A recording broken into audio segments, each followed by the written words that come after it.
Assalamualaikum warahmatullahi wabarakatuh. Kami dari kelompok 6 akan membuat sebuah proyek akhir untuk mata kuliah sistem operasi, yaitu instalasi dan konfigurasi web server. Yang dimana kelompok saya terdiri dari 5 orang.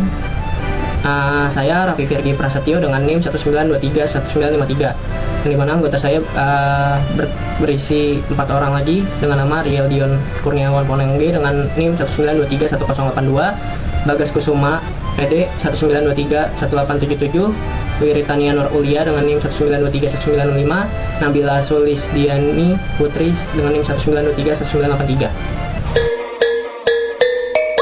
Pertama-tama yang harus kita siapkan yaitu adalah VirtualBox.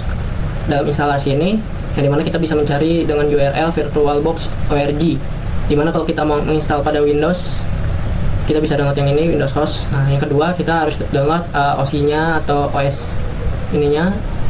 Kita bisa download di ubuntu.com download server. Kalian bisa download yang ini, LTS untuk Ubuntu. Nah, oke, selanjutnya ini saya akan menjelaskan awal kita untuk membuat OS-nya di VirtualBox. Pertama, new, kasih nama.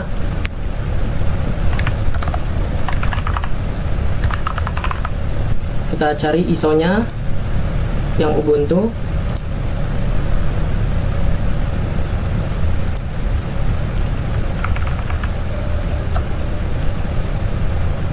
Next, kita masukkan username-nya, kelompok 6 kelompok 123 kelompok 123, dan username kita masukin aja kelas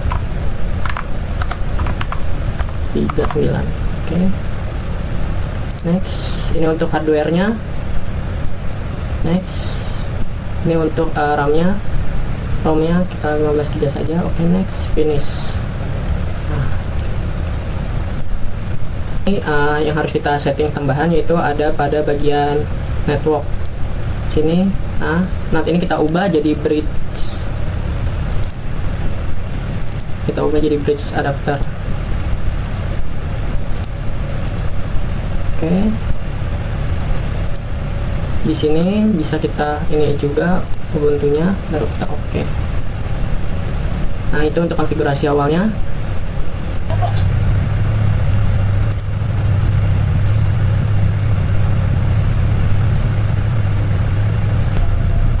Next, ini kita next, ini di next, ini next, ini next.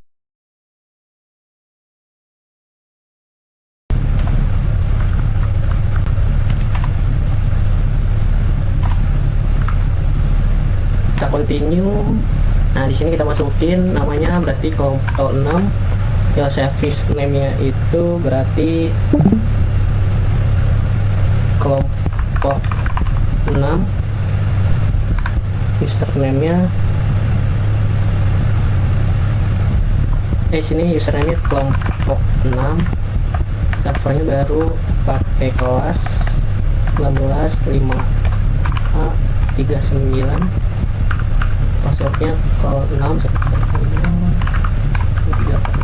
Oke, kita next lagi. Ini kita sekalian install SSH nya bawah. Oke, kita tunggu install sistemnya. Setelah install komplit, kita next lagi.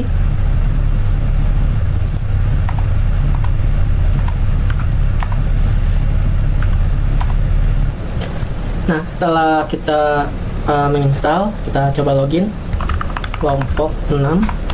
Passwordnya kelompok 6 1343. Nah, setelah berhasil, kita coba ping ke 888 untuk melihat apakah VirtualBox kita sudah terhubung dengan internet. Setelah sudah terhubung, kita Ctrl C untuk memberhentikan. Kita lanjut untuk menginstal APC web servernya dengan cara, sekarang kita coba untuk menginstalnya dengan perintah sudo apt install apache 2. Teruskan password lagi.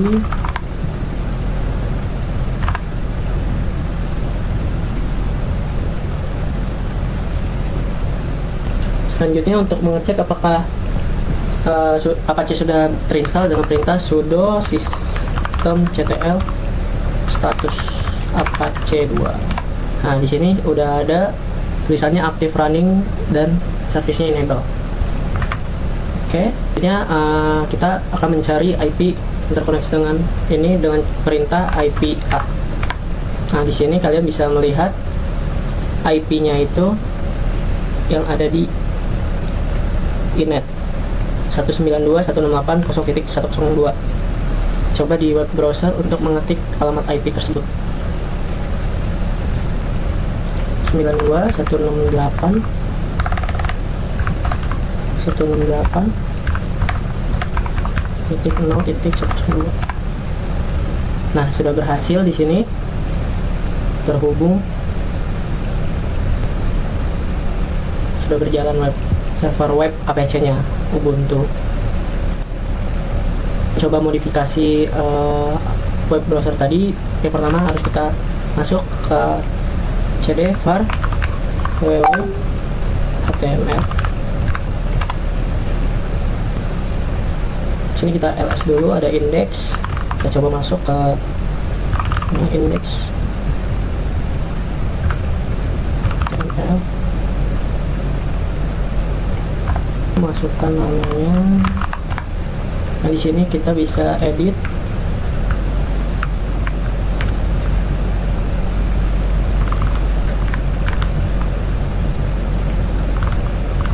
Kita ganti coba jadi kelompok 6 ini. Sini kita tambahin color.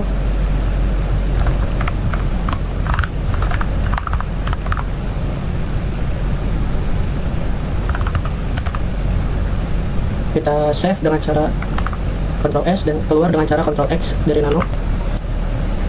Sini sudah berubah menjadi kelompok 6 in here. Di sini saya akan membuat domain baru, itu sudo mkdir rental. Setelah itu kita masuk, setelah itu kita masuk ke sudo terus index.html.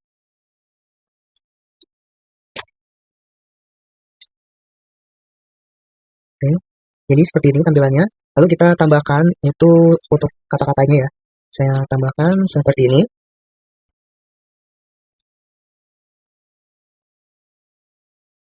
Itu kita running ya. Setelah kita isi, kita running untuk browsernya.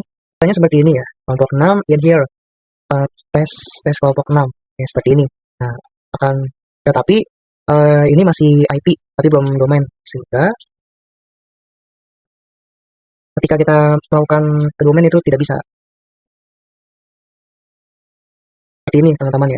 Jadi ini nggak bisa dikarenakan dia masih IP, belum membuat domainnya, alias belum domain. Seperti itu tampilannya. Oleh karena itu kita tambahkan domain. Gimana caranya? Yaitu kalian cari sebuah file yang ini. Jadi kalian masuk ke etc. Setelah etc kalian masuk ke host. Nah, ketika di host kalian masukin yaitu alamat IP dari web kalian ya. Yang seperti ini.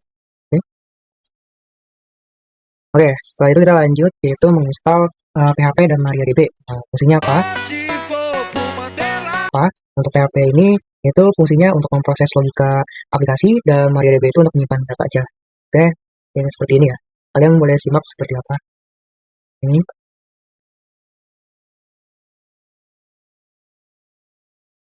Oke, seperti ini. Jika kalian sudah menginstal MariaDB, kalian bisa mengecek ya, apakah sudah terinstall atau belum gitu.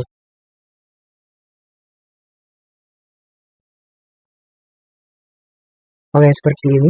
Oke, setelah itu selesai.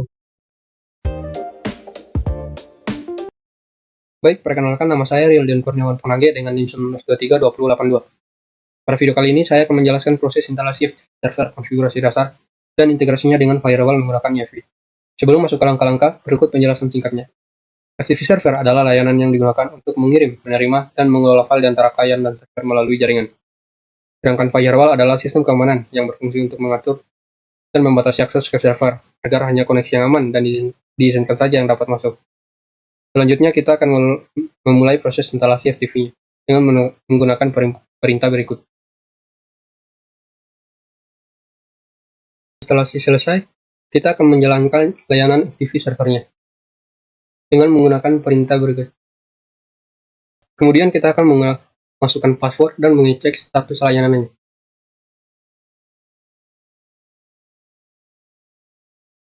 Berikutnya kita akan melakukan konfigurasi dengan membuka file berikut. Di dalam file tersebut kita akan mengatur pengaturan write enable-nya. Setelah selesai, kita akan melakukan restart kembali server ini. Kemudian kita akan masuk ke aplikasi Windscape untuk mengatur koneksi menggunakan protokol FTP, memasukkan hostname, username, dan password, kemudian klik login. Pertama kita akan mengatur file protokolnya terlebih dahulu. Setelah kita atur, kita akan memasukkan hostname-nya dengan berikut. Kita masukkan username-nya yaitu kelompok 6 dan juga passwordnya. Setelah itu kita klik login. Baik, di sini untuk kelompoknya udah selesai. Setelah itu di sini saya akan mencoba memindahkan file basic PNG ke server. Setelah itu kita kembali ke terminal karena sebelumnya kita berada di folder Apache. Kita keluar terlebih dahulu dan masuk ke direktori client server dengan menggunakan command berikut. Untuk memastikan file berhasil dipindahkan, kita jalankan command ls dan file berhasil muncul, berarti FTP servernya berjalan dengan baik. Selanjutnya, kita akan mengintegrasikan firewall menggunakan UEFI. Untuk pertama, kita akan mengecek status firewall karena status firewallnya masih inaktif, kita akan mengaktifkan firewall dengan command berikut. Setelah aktif, kita akan melihat daftar aplikasi yang tersedia. Kita akan coba membuka browser ke alamat berikut, yaitu rental-kelompok6.com. Namun karena websitenya tidak bisa diakses karena firewall-nya sedang aktif. Untuk mengizinkan Apache, kita kemudian mengetik command berikut. Kita akan mengecek kembali statusnya. Setelah Apache diizinkan, kita kembali membuka browser dan website berhasil muncul.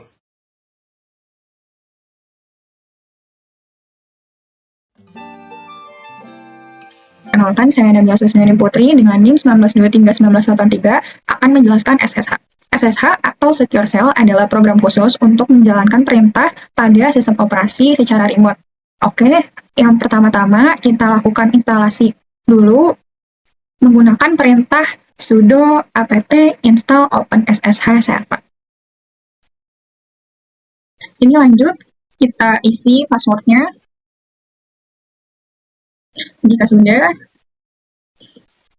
jangan lupa melakukan enable dengan perintah sudo system enable SSH. Oke. Dan di sini selanjutnya kita allow menggunakan perintah sudo ufv allow SSH. Nah, jika tampilan seperti ini, kita coba cek statusnya menggunakan perintah sudo ufv status, dan di sini tertera sudah aktif. Dan jika aplikasi putih, ini untuk hostname atau IP address-nya isi, dan portnya wajib 22, karena 22 didedikasikan untuk menyambung device secara remote menggunakan SSH. Suruh login pada portal putih menggunakan username kelompok 6. Lanjut, masukkan passwordnya. Nah, jika tampilannya seperti ini, berarti kita berhasil masuk. Kita coba ls atau checklistnya. Nah, di sini kita cuma punya dua file, ada BSI PNG dan teks TXT. Dan lanjut, kita coba buat file baru dengan nama rental TXT. Lihat dengan perintah ls. Oke, rental sudah masuk. Berarti SSH berhasil terbuka. Saya akan melanjutkan penjelasan tentang SSL dan HTTPS. SSL atau Secure Socket Layer adalah teknologi keamanan yang mengenkripsi data untuk membuat HTTPS atau yang disebut HTTP Secure. itu adalah versi HTTP yang aman. Jadi dia mastiin komunikasi antara browser dan server terenkripsi dan nggak bisa dibaca pihak ketiga. Nah, yang pertama kita bakal install si OpenSSL-nya dulu, soalnya ini tuh tools yang diperlukan buat enkripsi. Dengan menggunakan perintah sudo apt install OpenSSL. Nah, jika sudah, langkah kedua kita akan membuat sertifikat SSL menggunakan OpenSSL yang tadi. Nah, ini kode berikut, nanti disalin aja. Terus di sini tuh sertifikat SSL kayak KTP untuk website. Jadi dia tuh ngebuktiin bahwa website kita asli dan aman. Proses ini buat dua file. Yang pertama ada rental key yang harus dijaga kerahasiaannya seperti password ATM, dan rental CRT yang boleh dibagikan seperti fotokopi KTP. Jalanin perintah OpenSSL tadi, sekarang sistem kita minta buat isi form sertifikat. Jadi ada beberapa pertanyaan kayak country name, stage, city, organization, dan lain-lain. Sebenarnya ini boleh dikosongin, tinggal pencet enter aja. Pokoknya yang tadi ingat, yang penting itu common name aja, diisinya IP server. Form ini kita cek dulu ls list. Nah, kita cek nih ada nggak? Oke, ada rental key dan rental CRT yang tadi. Oke, sertifikat ini udah jadi, tinggal lanjut aja ke konfigurasi Apache supaya website-nya bisa dipakein HTTPS. Ini adalah beberapa domain yang perlu diisi di konfigurasi. Kalau konfigurasi ini ada beberapa komponen penting. Pertama, server admin, itu email kontak administrator atau server name, serta server alias untuk mengatur domain rental kelompok 6.com. Bisa diakses atau tanpa www. Yang kedua, ada dokumen root yang menunjuk ke folder var /www/rental. Ini lokasi semua file website kita yang disimpan. Terus yang ketiga ada konfigurasi SSL, yaitu keamanan SSL engine on mengaktifkan HTTPS. Dan ada dua file, sertifikat dan key. Yang keempat, sistem logging, error log mencatat semua error yang terjadi, dan customer log mencatat aktivitas yang muncul. Nah, ini tuh penting untuk monitoring dan troubleshooting. Dan jangan lupa untuk yang di pojok kiri atas, virtual host-nya kita ganti. Itu cara yang mudah, tinggal dihapus aja 80-nya, terus ganti ke port yang kita pengen, jadi port bintang .2433. Nah, habis itu kita juga perlu aktifkan port tersebut di file port config Apache dengan menambahkan listen 4333. Lalu baru kita restart Apache-nya, enable full Apache-nya dengan perintah sudo ufv allow overflow. Jika sudah, di sini kita lanjut melihat status dengan perintah sudo ufv status. Nah, di sini hasilnya allow semua ya. Jadi kita lihat di sini, jika sudah ada HTTPS-nya berarti HTTPS berhasil dijalankan. Perkenalkan, nama saya Wiritania Nurulia dengan NIM 1923-1965. Saya akan menjelaskan pada bagian hitop, iftop, netstat, dan juga log file. Oke, di sini gunakan perintah hitop untuk memonitor performa sistem secara real-time. Dengan hitop bisa melihat pengguna CPU, memori, dan daftar proses yang sedang berjalan dalam satu tampilan. Di bagian atas terlihat CPU per core dan bar memori. Jika bar ini mendekati penuh, artinya resource mulai terbebani. Di sini bar CPU dan memori masih relatif rendah, yang menunjukkan sistem dalam keadaan cukup ringan. Bagian tengah menampilkan daftar proses. Baris-baris di sini menunjukkan PID pengguna, presentasi CPU, dan memori, serta nama-nama prosesnya.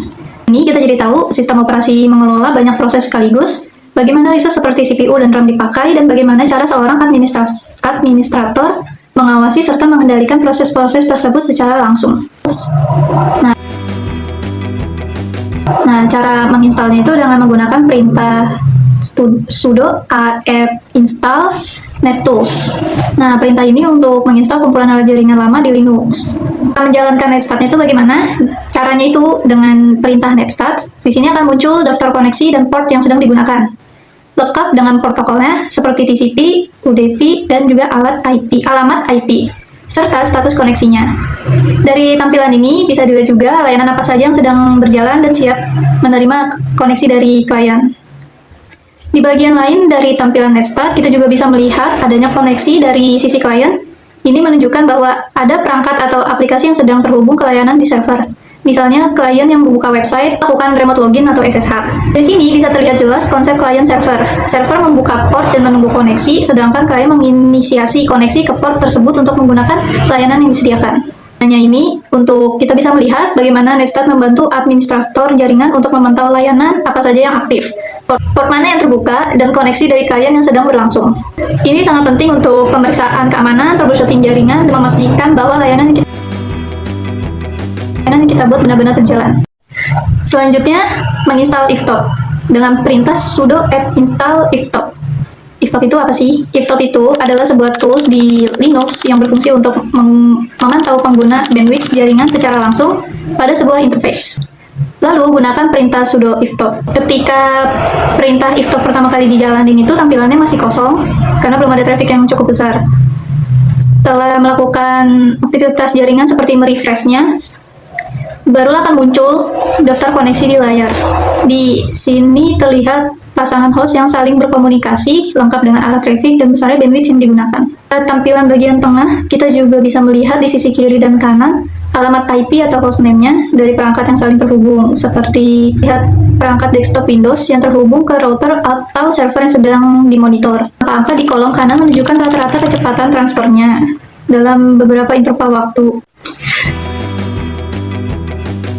Selanjutnya kita akan masuk ke log file. Pertama, masuk ke directory log dan menampilkan daftar file yang ada di sana. Setelah itu gunakan perintah sudo tail ini untuk melihat 5 baris terakhir dari log error Apache 2. Perintah ini berguna untuk melihat error yang terbaru pada web server tanpa harus membuka seluruh isi file log yang sangat panjang itu. Kemudian, coba akses file Apache clogs. Oh, error ya. Struktur dan nama file bisa berbeda-beda, tergantung konfigurasi server. Coba kita jalankan perintah sudo tail strip n5. Nah, bisa. Ini untuk memunculkan 5 baris dari log sistem umumnya. Log file dan perintah tail seperti yang kelompok kami demokan sangat penting untuk pemeliharaan server. Di sini, administrator dapat memantau pesan terbaru yang dikeluarkan oleh berbagai layanan di sistem. Misalnya, layanan yang baru saja dimulai atau peringatan tertentu. Sekian presentasi dari kelompok kami, yaitu kelompok 6. Semoga penjelasan barusan bisa ngejelasin apa yang terjadi di balik layar server Linux dan bikin kita makin ngerti cara kerjanya juga. Makasih udah ngikutin sampai akhir. Kalau ada yang kurang atau kesalahan kata, mohon maaf dan anggap aja itu strategi biar presentasi ini tetap punya ruang untuk berkembang. Oke, wassalamualaikum warahmatullahi wabarakatuh.